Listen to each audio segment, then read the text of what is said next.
Kairali news impact. വേടനെതിരായ വിദ്വേഷ പ്രസംഗത്തിൽ Kesari പത്രാധിപർ NR മധുവിനെതിരെ കിഴക്കേ കല്ലട പോലീസ് കേസെടുത്തു. ഡിവൈഎഫ്ഐ കൊല്ലം ജില്ലാ സെക്രട്ടറി നൽകിയ പരാതിയിലാണ് കേസെടുത്തത്. വിശദാംശങ്ങളുമായി രാജ്കുമാർ ഉണ്ട്.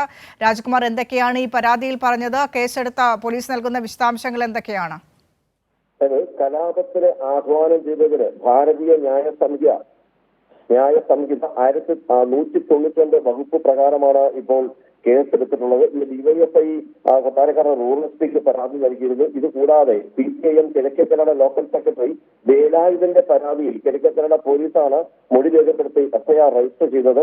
പുതിയിടം ക്ഷേത്ര പുനഃപ്രതിഷ്ഠാ ചടങ്ങിൽ കഴിഞ്ഞ 11-നായിരുന്നു NR മധുവിന്റെ വിദ്വേഷ പ്രസംഗം.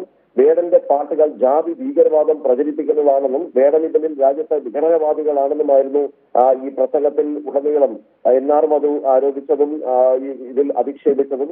അറേബ്യൻ ഫുഡിന്റെ രൂക്ഷഗന്ധം വമിക്കുന്ന തെരുവോരങ്ങൾ കേരളത്തിന്റെ നിലവിലുള്ള കാഴ്ചയാണെന്നും ഷവർമ കഴിച്ച് മരിച്ചവരെല്ലാം ഹിന്ദുക്കളാണെന്നും NR മധു പറഞ്ഞു.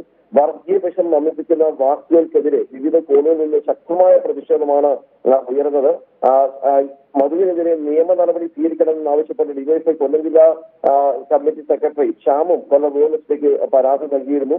ഇതിൽ കൈരളി ന്യൂസാണ് ഈ വിവരങ്ങൾ NR മധുവിന്റെ ഈ കേസരി, അതായത് RSSന്റെ മുഖപത്രമായിട്ടുള്ള കേസരിയുടെ മുഖ്യ പത്രാധിപർ NR മധുവിന്റെ ഈ വിദ്വേഷ പ്രസംഗം പുറത്തുവിട്ടത്.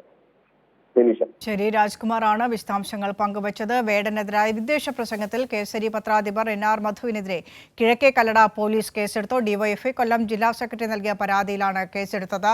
ഈ വാർത്ത ആദ്യമായി പുറത്തുവിട്ടത് കൈരളി ന്യൂസ് ആയിരുന്നു.